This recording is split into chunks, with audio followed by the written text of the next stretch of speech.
નમસ્કાર ખેડૂત મિત્રો, તમારા બધાનું સ્વાગત છે અમારી યુટ્યુબ ચેનલમાં.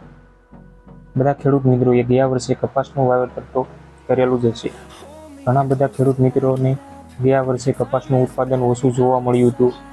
એટલે આ વર્ષે બધા ખેડૂત મિત્રોનો મોટો પ્રશ્ન એ છે કે આ વર્ષે કયું બિયારણ પસંદ કરવું જોઈએ અથવા તો લેવું જોઈએ. આપણે આ વિડીયોમાં વાત કરીશું કપાસના ટોપ 5 બિયારણની જાત વિશે. આ જાત 2024માં ખૂબ જ સારી અને ઉત્પાદન આપતી જાત છે.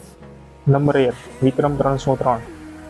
આ જાત માટે વાવણી માટેનો યોગ્ય સમય મે અથવા તો જૂન મહિનો છે. અને અંદરની વાત કરીએ તો બે હાર વચ્ચે 4 ફૂટ જેટલું અને બે છોડ વચ્ચે 2 ફૂટ જેટલું અંતર રાખીને વાવેતર કરવું જોઈએ. અને સરળ છૂટણી અને ઝીંડવા સારી રીતે ફાટે એટલે વીણવામાં ખૂબ જ સરળ. વિક્રમ 303નો છોડ ખુલ્લો અને ટટાર જોવા મળે છે. આ જાત 170થી 180 દિવસમાં તૈયાર થઈ જાય છે. પિયત અથવા તો બિન પિયત માટે અનુકૂળ જાત છે અને સૂચ્યા જીવત સામે સહનશીલતા ધરાવે છે. નંબર 2, રોયલ સીડ્સનું જયબેરી. આ જાત માટે વાવણી માટેનો યોગ્ય સમય જૂન મહિનો છે. અંતરની વાત કરીએ તો બે હાર વચ્ચે 4 ફૂટ અને બે છોડ વચ્ચે 1.5 ફૂટ જેટલું અંતર રાખીને વાવેતર કરવું જોઈએ. આ જાતમાં મધ્યમ મોટા અને વજનદાર ઝીંડવા જોવા મળે છે. જયબેરી કપાસનો છોડ ઊંચો અને વધારે ડાળીઓવાળો જોવા મળે છે. આ પ્રકારની જાત 160થી 170 દિવસમાં તૈયાર થઈ જાય છે અને સૂચ્યા જીવત સામે ખૂબ જ સહનશીલતા ધરાવે છે. નંબર 3, તડાખા.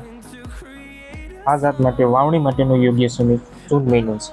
અંતરની વાત કરીએ તો બે હાર વચ્ચે 4 ફૂટ અને બે છોડ વચ્ચે 1.5 ફૂટ જેટલું અંતર રાખીને વાવેતર કરવું જોઈએ.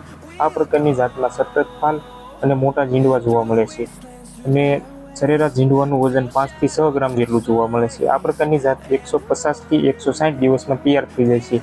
આ જાત સૂચ્યા જીવત સામે સહનશીલતા ધરાવે છે.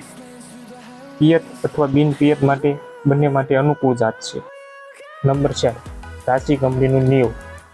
આ જાત માટે વાવણી માટેનો યોગ્ય સમય એપ્રિલ અથવા તો જૂન મહિનો છે. અંતરની વાત કરીએ તો બે હાર વચ્ચે 4 ફૂટ જેટલું અને બે છોડ વચ્ચે 1.5 ફૂટ જેટલું અંતર રાખીને વાવેતર કરવું જોઈએ. આ પ્રકારની જાતનો છોડ અર્ધ ખુલ્લો અને ઊંચો છોડ જોવા મળે છે અને સરેરાશ ઝીંડવાનું વજન 6 થી 6.5 ગ્રામ જેટલું જોવા મળે છે. આ પ્રકારની જાત 165થી 170 દિવસમાં તૈયાર થઈ જાય છે. આ જાત સૂચ્યા જીવત સામે પ્રતિકારક અથવા તો સહનશીલ જાત છે. નંબર 5 ઉપર આવે છે નાથ સીડ્સનું સંકેત.